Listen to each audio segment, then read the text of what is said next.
Dylan Schubert, welcome to the Running Effect podcast. How are you doing this afternoon? Good. Thanks for having me. I think if we talked 2 weeks ago, you would have said, I would have said, anyone with some brain cells would have said the world was sleeping on you. You woke them up. How does that feel? Feels pretty good. Just like not only from that perspective, but also just like within myself. Like dealing with some stuff earlier in the year, like to be able to put together a performance like that. Yeah, I mean it was felt really good for sure.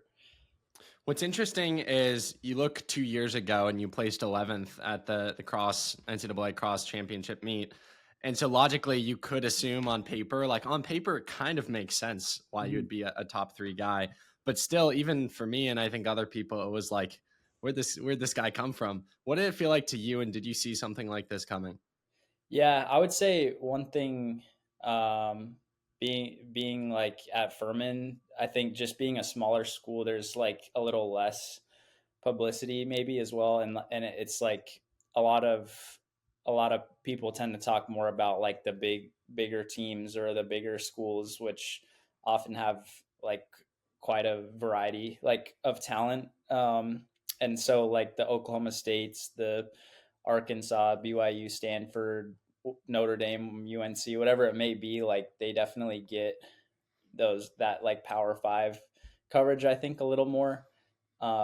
So there has been quite a good handful of Furman athletes that kind of follow this trajectory of which is kind of our whole motto of starting small and thinking big. That's kind of like just what we say. And so I think it's pretty cool to be a small school. Often, not a ton of commotion around us, not a ton of people really talk about us, but to come into a big stage and do something big is always something we've kind of tried to instill in the program, and that's a culture that I've really enjoyed being a part of, and kind of just really highlights my decision to pick Furman because that always sounded very appealing to me to kind of be sort of a dark horse or an underdog or just not have a ton of commotion going around and always kind of like being in the mix to shake things up, if that makes sense. The difference between 11th and third place, while it's only 8 places, it doesn't seem like a lot. It actually is on paper, I feel like a big difference. 11th guy in the country versus, third guy in the country. When you get in the conversation of top three, you get in the conversation of, oh, on a different day, could I have placed higher? Okay, now I'm in contention to win a title. And I feel like the expectation around what you can do in the future is higher. How much swagger are you walking out of that meet with in terms of like a raised ceiling of what you feel like you can do in your remaining time in the NCAA?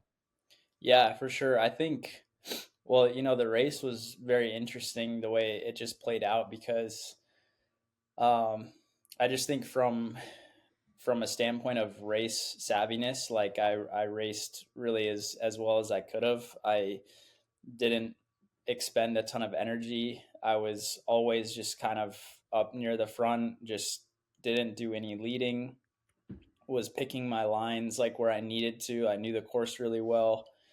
I responded to a move that I was supposed to respond to, and I didn't respond to a move kind of around 5K where it was more like kind of letting that one go. And so I think just over the years, I've learned a lot about that meet and how to execute a good race.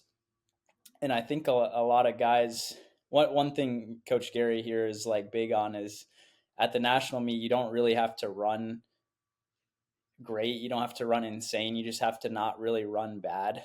And if you run just a good race, you'd be surprised how well you can do and how many teams and individuals you can beat. And so that was just kind of the mindset coming in. And I think a lot of the favorites, there was a lot that happened in that race, a couple falls, obviously Habtum losing his shoe, Parker not being 100%. Like, I do want to give myself credit, but there was always like in cross country, like doing it on the day, just running in general, you have to do it on the day.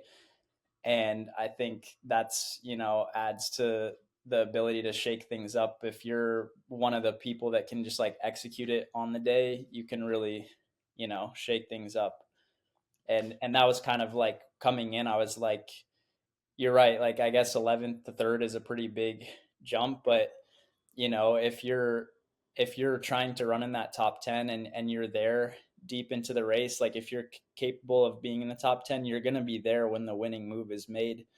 And it's mainly like the amount of people you have to worry about. It's like if your floor is 15th and your ceiling is whatever third in my example, like it is pretty close. And it on like I feel like any one of those guys from third place down to 10th, like on the right day, can you know rearrange.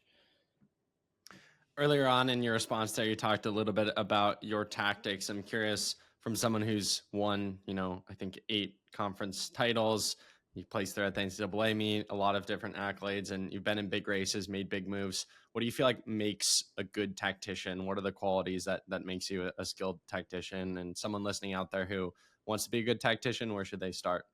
Yeah, I would say um, I still definitely am learning a lot about tactics on the track. I think that's one thing that's always challenging, and I don't think any runner truly ever figures out a way to run perfect all the time.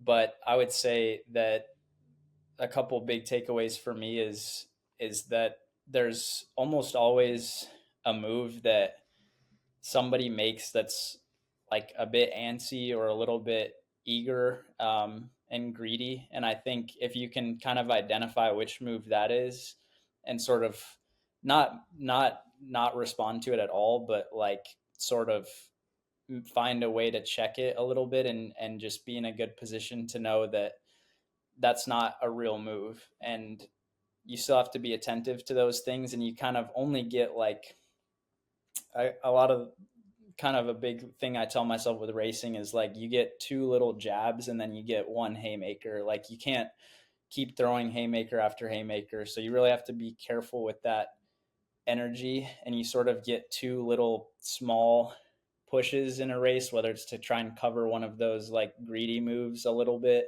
or you find yourself in a bad position and you're trying to put yourself in a little bit better position. You kind of get a couple of those, and then you get one like really hard, um, whether it's responding to a really important move or making a big move and committing to it.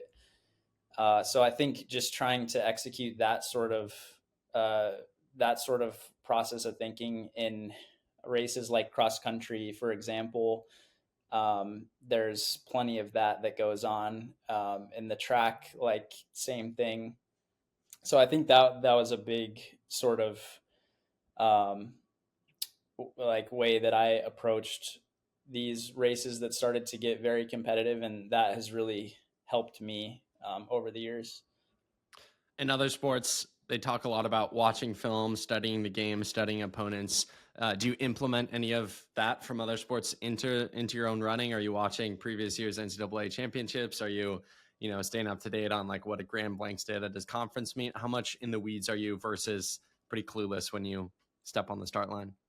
Yeah, I think it's good to kind of know where your competitors are at a little bit, but you certainly can't go too far down the rabbit hole, which I've done. Like if you get too caught up in what other people are doing or what other people's training looks like, I think it can really um, be a detriment to your own just mentality. And I think it's everyone's in a different place, everyone's in a different level of fitness all the time, and you can't just pick like one snapshot of time and put too much emphasis on it. It's like the you have to zoom way out. I think anyone who's been successful in the sport for a long time will like say that you can't hyper fixate on any one thing, any one workout, any one race. Um, but I would say that I like watching previous races. I think there's a lot you can gain because if you just watch any NCAA outdoor championship, indoor championship, whatever it may be, watching the winner and kind of one person that maybe, or a couple people that overperformed where they were um, ranked or where they were seen like to be finishing, like the people that really made jumps, like seeing how they raced, and then as well as watching just races that are inspiring to you. I talked a little bit about watching Aaron Templeton's race, who was a Furman stud, and he in 2018 he was fifth place at the cross country championships, and not a it was very similar. Like no one really, he might have been expected to be top 30 on a good day, and really shook things up with coming in fifth. And so I think really watching the way that he executed that race, and same thing with years previous where it might go out fast, it might go out slow, whether where the surges are, especially if there's championships on the same course. Like Madison, for example, there's been a lot of meets there, a lot of championships there. So yeah, I would say I tend to look at like where people tend to go or where moves tend to be made, and just kind of like be ready for that. At what point in the season did you feel like third place or something within that realm was possible, or was it only on the day afterwards that you were like, "Holy crap! I just placed third. Where'd that come from?"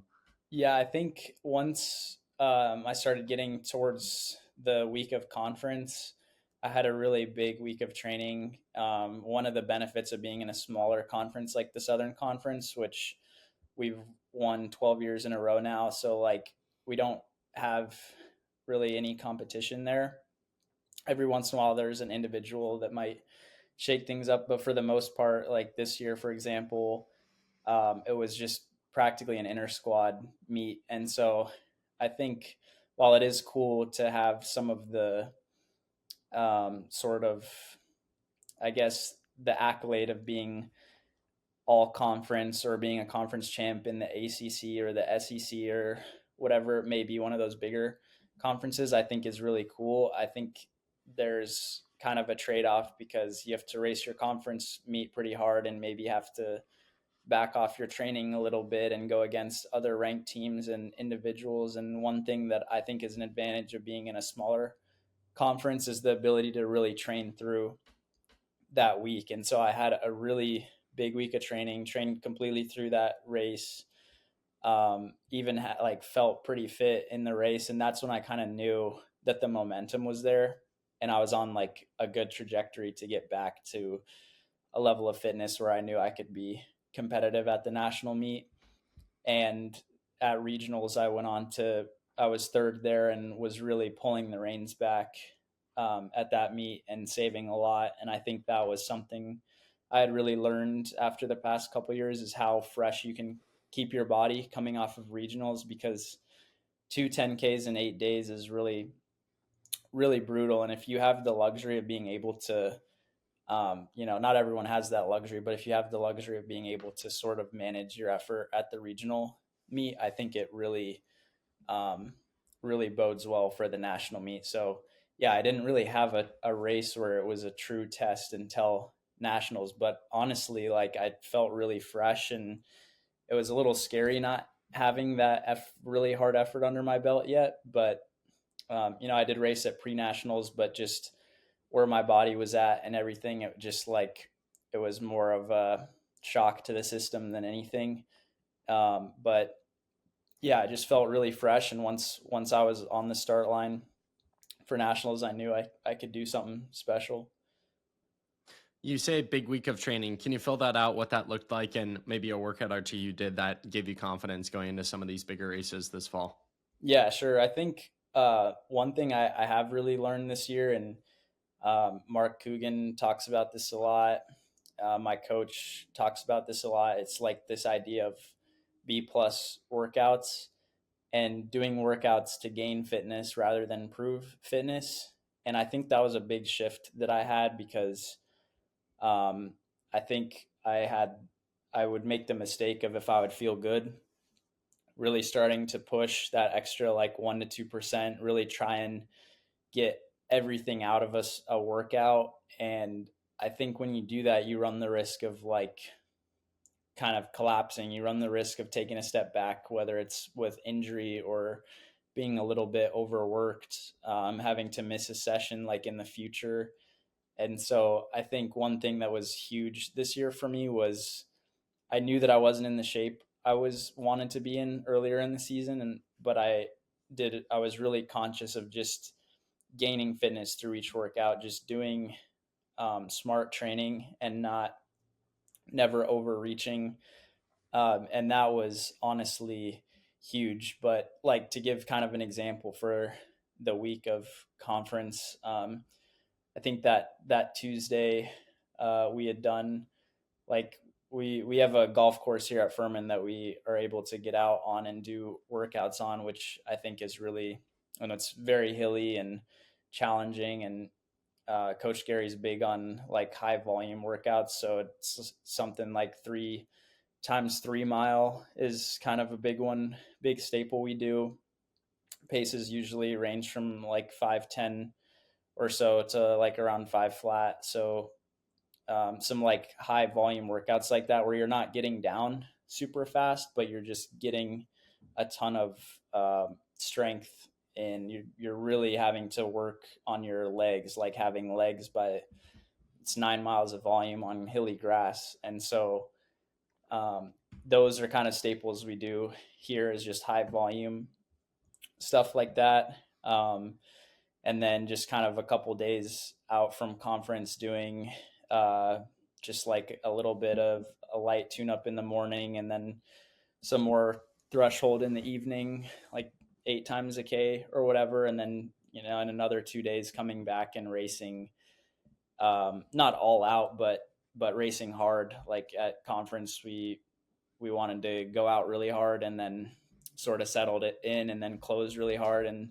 so, like, just when you take the, and on top of all that, run 90 miles of volume. And so when you stack up all of that for like a week, that's like a lot of really good work. And where a lot of people at that point were really pulling back in their training, like I was probably, that was probably the biggest week that I put in, or one of the biggest. So yeah, I just ended up kind of working well to set myself up going into the postseason. In the age of social media and Strava and the whole host of social media apps, I know comparison is a big thing for a lot of people at every stage, from high school, college, professional.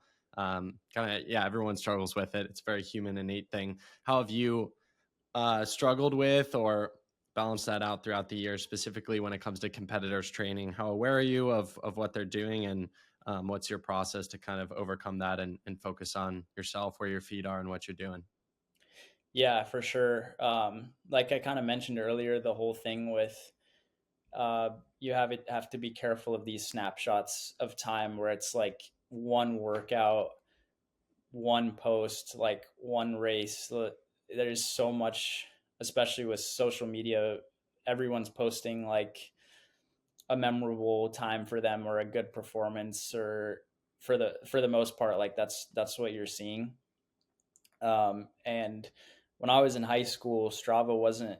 I think it was definitely a thing, but it wasn't near as big as it is now. And so in high school, one thing for me that was really nice was not having that comparison piece. I was more just very dialed in what I was doing. Um, and I think that's really important because you have to be bought in sort of to what your plan is, what your trajectory is. And there's, yes, I think there can be some knowledge gained looking at what someone else might be doing, and you can take away little pieces of information. But I think it's a really dangerous game of getting too much in the weeds, which I have made this mistake of like, oh, this person's doing this, I need to do this. Oh, this person's at this level of fitness, I'm here, like I'm never gonna reach that level, or whatever it may be. Feeling behind, it's just adds stress and uncertainty, and just sort of creates like a false sort of like reality. Like, you can't really feed that wolf. Yeah. I know. Well, there are a few questions here off the top of my head. I guess we'll go with this one. If I'm not mistaken, you struggled with some injury and setbacks going into the season, which I think gives greater context to placing third, because I think a lot of people on paper they'd see third and they'd think, oh, he nailed every session, like his picture perfect build and block going into it. Can you give some greater context, and just the floor is open to share some of the larger story of what it went into this season and some of the setbacks and how you overcame them? Yeah, for sure. So at the end of the outdoor season, I was running on a couple stress fractures, one in my shin, one in my foot, and was barely kind of for regionals. I was in decent form, but then like was definitely running on a stress fracture at that point, and just the final 2 weeks of the season, I just kind of completely started to crumble a little bit. My body just kind of shut down, and that's one thing that's hard about the sport is like you just have to do it on the day, and whether there's sickness or injury or whatever, no one like cares. It's just you just messed up, or maybe there's a little bit of luck associated, but I just felt like I didn't do it right, and I was close but didn't do it right. And I think that's one thing I think I see a lot of people make the mistake of, like chalking something up as a, oh, this was out of my control.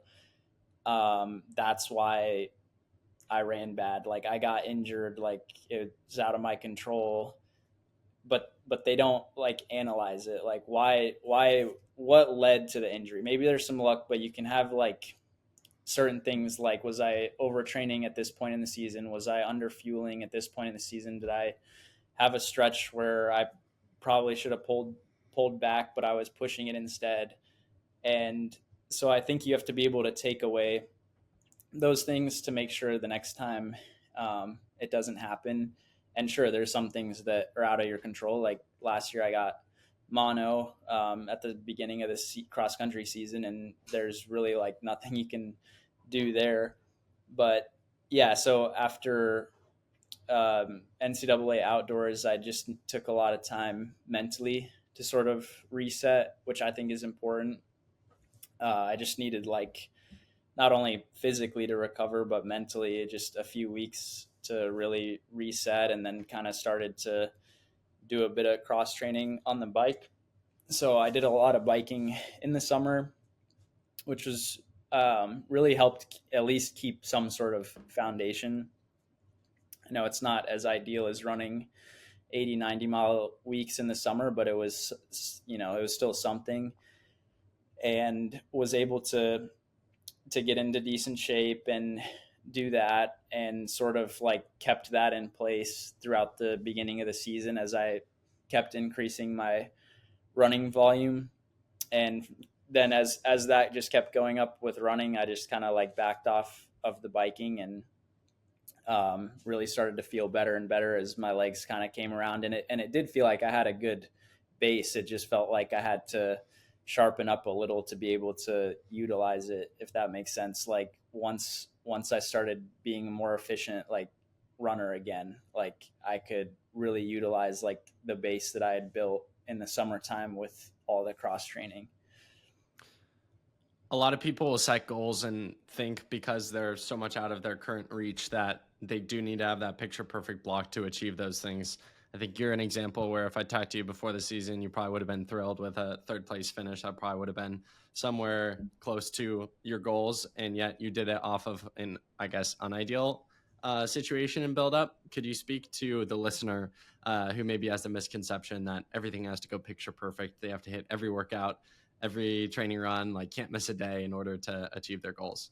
Yeah, I definitely have been there. I think it's super common, and it's every athlete wants their build up to go as perfect as possible. And I think those really good build ups, so they do exist. And I do think they make really good standout performances. But for example, I remember listening to Connor Mance talk about he was kind of doing a grade scale on his build ups to his marathons, and I don't know if he ever really gave himself an A. I think the highest grades were like B plus, B. Maybe had an A minus in there, but I think that's a real good testament to like even the best, like they don't have perfect. It almost never goes perfect. It really never does. And just because you sort of have one good season. Like everything that you did in that season, you can't just do again and expect it to work. I think it's a big puzzle, and you might have sort of an equation that you kind of start to get right, but there's just so many variables that there's always a little modification you have to make to the equation. And I think not being afraid to um, deviate from an original plan or an original expectation is like huge, especially with running. Like you have to be very adaptive and be ready to pivot, like because everybody has setbacks.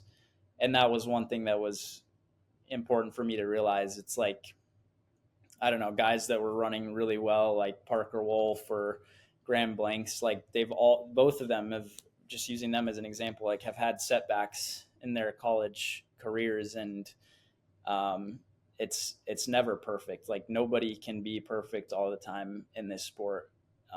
So yeah, What other things did you learn about yourself this season as a runner or as a person? this season especially, I was really proud of how, with it being my fifth year, I really enjoyed um, the experiences throughout the season. I really enjoyed and tried to have a lot of gratitude for um, just things like just the team dinners, the team travel, the start of the race, like looking down the starting line where there's fans lining it, and just the awards, like whatever it may be. I was just trying to enjoy each moment. And I think that's something that's really important. Like no matter where you're at in your running career, like being able to do this, being able to even go out for a run, like because everyone's been injured, and I think um, the immediate thought everyone has is like, oh man, I took being healthy for granted. Like all I want to do right now is just go for a run and not be in pain, or be able to just get out the door and go for a run. And so I think just being appreciative of every day and having a lot of gratitude was huge. And I think I really like shifted my focus from thinking about the whole season, where it's like the task almost seems insurmountable. If you're looking at the mountain from like the very bottom, it looks like an impossible peak to climb. But if you're like, oh, I'm just going to make it to that tree, I'm just going to make it to that rock, like you can break it up and get it done. By the end, you're at the top and you didn't even know it. And like you can stop on the way and enjoy it, you know? And I think that's super important. Can you talk more about your relationship with Coach Gary, how he's formed you as an athlete in person? Shout out Coach Gary if you're listening. He has left a 5-star review on Apple Podcasts. Fun fact. So everyone, be more like Coach Gary. Drop a 5-star review if you're feeling so inclined. But back to the question. Tell me more about your relationship with him. And I mean, he seems to be. I got to get him on the podcast one of these days. He seems to be one of the more underrated coaches in the NCAA. Not only developing guys like you, but I have on like a Coach Neal from Notre Dame, and he's like, oh, I studied under Coach Gary, and I think, or maybe coach with Coach Gary. Coach Gary has definitely like a big coaching tree and influence on coaches who are also crushing it in the NCAA. So, can you speak to your relationship with him? And yeah, that he kind of works in the shadows compared to a lot of coaches, which I think is interesting. Yeah, well, I can almost guarantee he's going to listen to this podcast on a run with his AirPods in, because I don't think he can run without listening to a podcast. But yeah, so like my relationship with him was kind of unique the way it started. I didn't before when I committed, I actually hadn't even met him yet, because at that time he was, I think, coaching like the world um, USA team over in Doha, which is pretty cool that he had the opportunity to do that. But yes, coming in, I worked.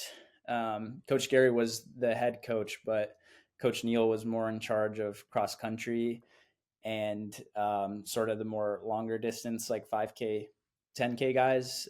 Coach Gary worked more with like the 1,500 miler steeplechase guys, him being a two-time Olympian in the steeplechase himself. Um, and so I did work with Coach Neal a little more early on, and saw like some success there.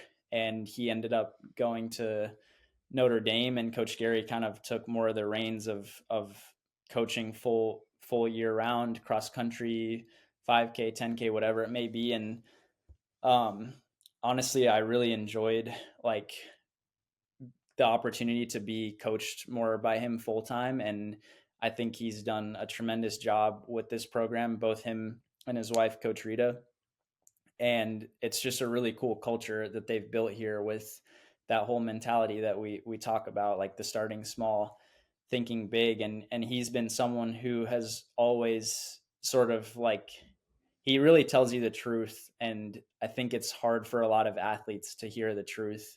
But as he says, great athletes want to be told the truth. They don't want to be told, all the good news all the time. They want to be told the truth. And so sometimes it's like maybe there's something you do good, and you're like, oh man, I did this really good, but he's like, oh, but you could have done this, or let's work on this. And so I think that was huge for me, where it was like I came in maybe, certainly not on running times like that a lot of people were, but same thing with Carson Williams, my teammate, who is also a multiple time All-American. Like neither one of us sort of had that like instant, immediate like impact on a national stage with the sport. And Coach Gary really like had us progressing throughout the years, and have us building and building. And it was all about the next logical step. Like there's this big chasm, and you can't just jump it all at once. You need to take it in chunks. And so um, definitely like trains to your strengths, but also wants you to really work on your weaknesses, and will tell you what your weaknesses are. And he's got plenty of experience being a two-time Olympian himself. So I think getting the opportunity to learn under him, and yes, he is very, like, he's maybe not as outwardly spoken as a lot of people, but he like certainly has good wisdom. And if you have the chance to get him on the podcast, you definitely should. What was that moment with him after placing third like? What was the conversation? What was the emotion like? And what's it like sharing those big moments with him? I'm sure this was the biggest moment to date. Yeah, no, it was great. Like, definitely we're rejoicing at the end. And he's someone who's always been in my corner throughout my career here. And I think the relationship you have with your coach is extremely important.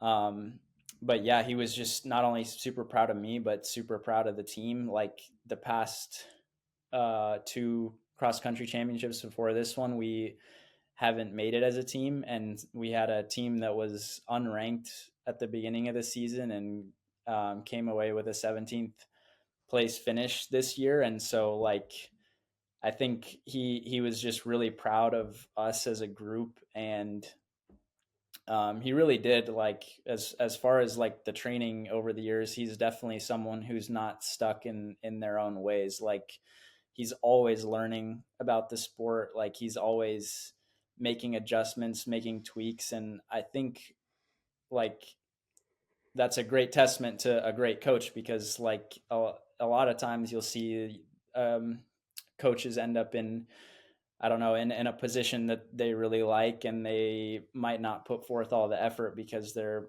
a little bit complacent. They have the good position. There's not a ton of incentive to like continue to improve their methods or refine things or adapt with the changing times. And Coach Gary is definitely someone who like really cares about that craft, um, and wants the best for each athlete. And so yeah, that's been really key for my development here, and also the teams.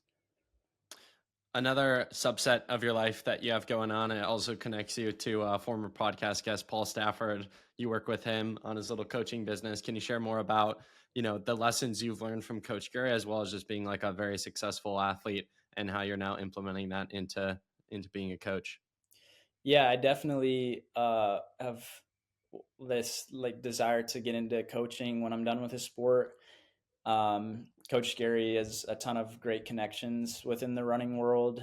Um, and I thought, like me and Paul Stafford talked about this idea of starting like uh, just a private coaching gig and just kind of like doing it on the side and seeing where we could go. And Paul has been super crucial in the development of its blue collar endurance training. We have a website, social media. If anyone's interested, like check us out. But yeah, essentially it's just a private coaching gig.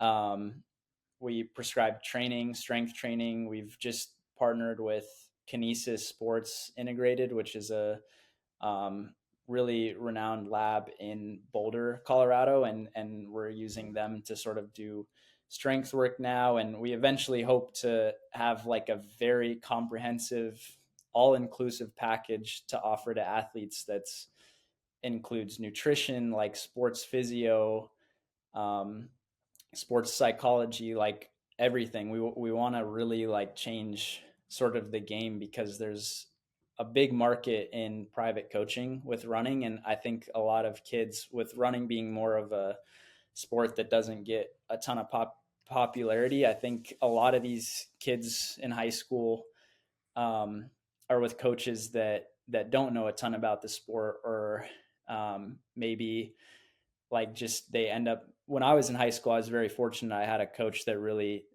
knew what he was doing and was prescribing me good workouts, good sessions, and really educated me as a runner. And a lot of kids don't have that opportunity, and I think private coaching is something that like can really take you to the next level. And I think it's even more so important now than it was when I'm in high school, seeing the times that kids are running now, seeing the way that schools also are tending to shift towards foreign talent. Like it's harder, and roster cuts, like whatever, it's just all in all harder for high school athletes to get recruited.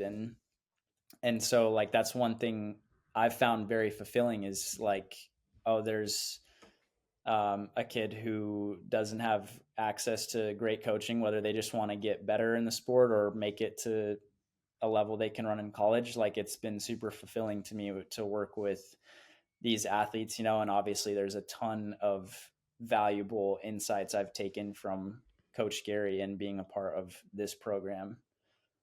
Speaking to that high school version of yourself, you were quality in high school. I think some of your accomplishments were maybe overlooked by the fact that you were at altitude, so your times on paper were probably more impressive just because of it would have been faster at sea level. But I, correct me if I'm wrong here, and I don't want to sound like a hater, but nothing would really indicate that you would place third in the NCAA one day. How did you maintain that belief and confidence that you could do these big things one day? And even back then, was this in the back of your mind, or was it more just like, wow, it's cool, I'm running D1, that's enough for me?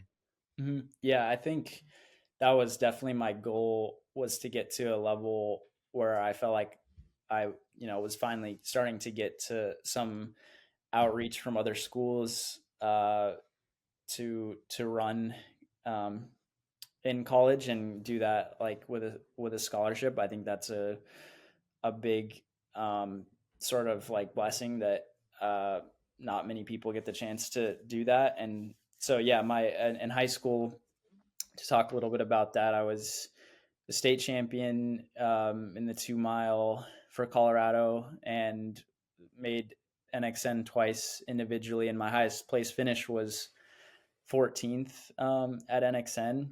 And to your point about like the difference between that and being third in the NCAA as a fifth year, you're right. It is a massive difference. But like I actually have looked at that year at 2019 NXN, and if you look at the names, like I don't remember where Graham Blanks was, but Yeah, I he was don't think not he was there. like up there at all. And he's a national champion now. I don't really know what was going on with his training or whatever, but I know he's a great example also of somebody who, when they got to college, they just like took off. And I don't think Parker Wolf, he's a year younger than me, but I don't think he even made it that year. So yeah, I mean, it's like one thing to do it in high school, but then when you get to college, it's like a whole different ball game. And the same thing when you go pro. Like there's just so much more I have to learn if like that's something I do end up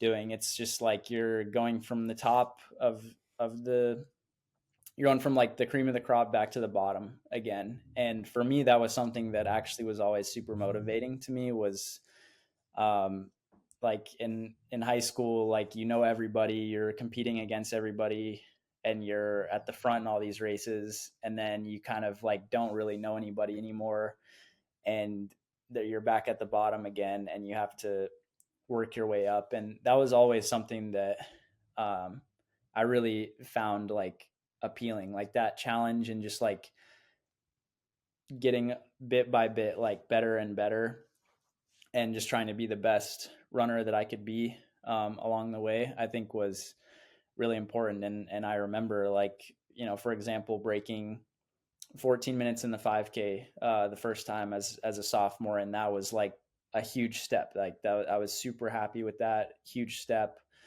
Um, I don't know, breaking 4 in the mile for the first time. It was like finally, I felt like I had gotten to a point where my speed was good, like structurally I could handle running fast, and that was something I think I really struggled with early on. And so it's like just taking those small victories and big breakthroughs, and you have to just do it one step at a time. No one, very very few people can come in and be like Nico Young where they're whatever fourth or whatever their Right, fourth freshman as a year, you know. freshman. Yeah, so it's like, which kind of goes back to the comparison thing, like everybody's trajectory is different. And um, you know, there's like plateaus, there's improvements, there's regressions, there's all of it, but like you just have to manage it the best that you can wherever you're at. No two athletes are the exact same. Dylan, love this conversation. Final question for you. You've given a lot of wisdom and advice, but closing us out here, for those who have listened to this conversation, look up to you, your progression in the sport, all the things you're doing and will accomplish in the years to come, what would be the final takeaway message that you want to leave with the audience today? A lot of people tend to idolize like really good athletes, myself included, like idolize other great athletes. But at the end of the day, like just everybody's human. Like no one is, there's no superiority. There's no one's better than another person just because of how fast they run. And I think that's something that's important is like not tying your self-worth too much to your running. And I've definitely been there, and it is not a very like fun place to be, and doesn't feel like, you know, internally you're at peace with yourself. And so I think one like maybe just sort of life philosophy, life wisdom is like just just have happiness, gratitude for your family, your friends, those closest to you. And no one is going to define you on a bad race. No, you're going to get praise for a great race, but like at the end of the day, your same group of friends, your closest family, like is what you'll have at the end of the day. And so I think just remembering that there's more to life than like performances and accolades you get with your running. Dylan, normally I only ask one final fun question, but adding on a second one of my close friends in Columbus now goes to Ohio State, close running buddy, Levi Knuth. He was high school teammates with Ryan Smith, who's now a freshman on the team, I believe. Mm-hmm. And he said, ask you how much, I think it's something like this. Levi's going to listen and probably be like, that's not what I asked, but how much does Ryan Smith bench? I think was the question. How much does Ryan Smith bench? Well, yeah, so Ryan Smith's a freshman on the team, and he's like pretty scrawny, pretty small guy. I don't think he could. I mean, me, I would say I'd give him the bar for sure. So we'll say 45 pounds plus maybe, I don't know, 50 on top of that. So I'll give him a 25 on each side. We'll say like just under 100 pounds, but I've never seen it. So We'll have to set this up. Other question for you off the top of my head. Colin Eckerman, who I'm pretty close friends with, know him pretty well. In high school, he was Mr. Gym Routine. Like this guy, we'd go to the national meets.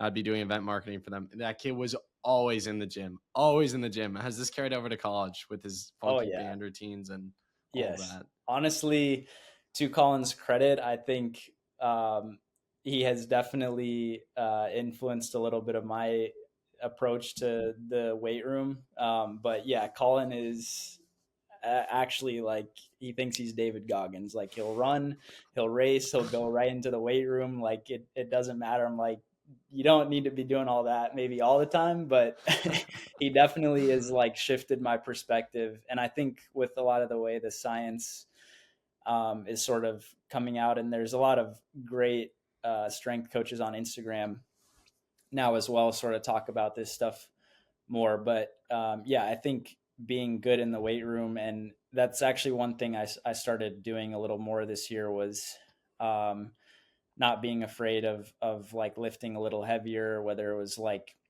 isometric like calf holds, like I did a lot of that with a good amount of weight, trap bar deadlifts, like anything just like that's recruiting a lot of muscle fibers. And a ton of people talk about this is one thing I really like that a lot of people talk about, like strength coaches, like you don't want to go into the weight room, and I think this is a common mistake with distance runners, and do the same sort of stimulus that you're doing when you're running. Like you don't want a lot of endurance based lifting, you don't want high repetitions, low weight.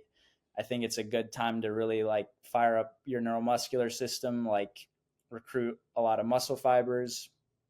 It's important to do it safe. And Coach Gary is one of the things I really like. He says about the weight room is it's like better to underdo it by 20% than to overdo it by like 1, because if you mess up in the weight room and you lift too heavy, which a lot of distance runners like don't have like a lifting background, and it's easy to get hurt, I think, in the weight room. And if you do that and get hurt in the weight room, then you can't do the thing that makes you better the most, which is run. So I think that's an important thing to realize. And like, I know Colin is a big gym rat, but like that's I one love thing, Colin. like I I love him. try to tell him, but of course, he doesn't listen to me. But yeah. If he wins a natty in college, he can do what he wants. Yeah. If he never comes close to it, I'll meme him for the rest of eternity and his kids one day.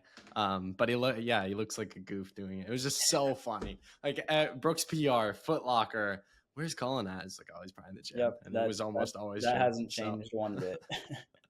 Dylan, real quick, other question for you off the top of my head.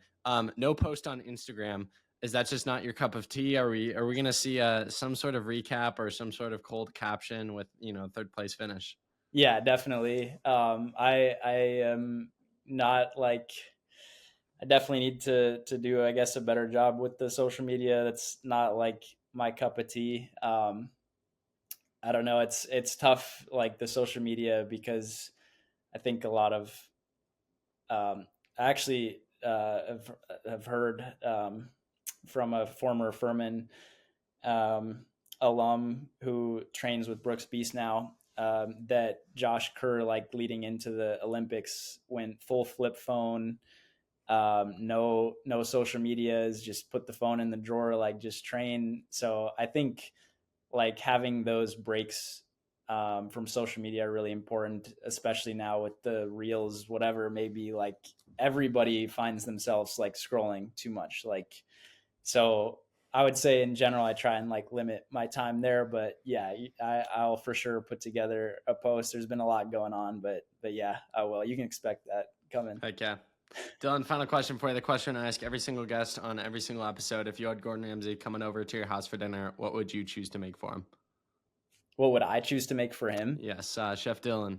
Oh What you man, making? well What you that's tough, cooking? because like if it was, I feel like he's going to be very critical, and no matter what, like I make, he's definitely going to have a ton of like critiques. I'm not a great chef by any means, but I would probably make for him grilled filet mignon with caramelized onions, some mushrooms in there as well, and some white rice cooked in bone broth. I love doing that little hack to get a little more collagen, and just a side of steamed broccoli. That probably, it's definitely not gonna wow him, but that's like Gets his my nutrients favorite in. meal. So I'm that's what I'm putting together.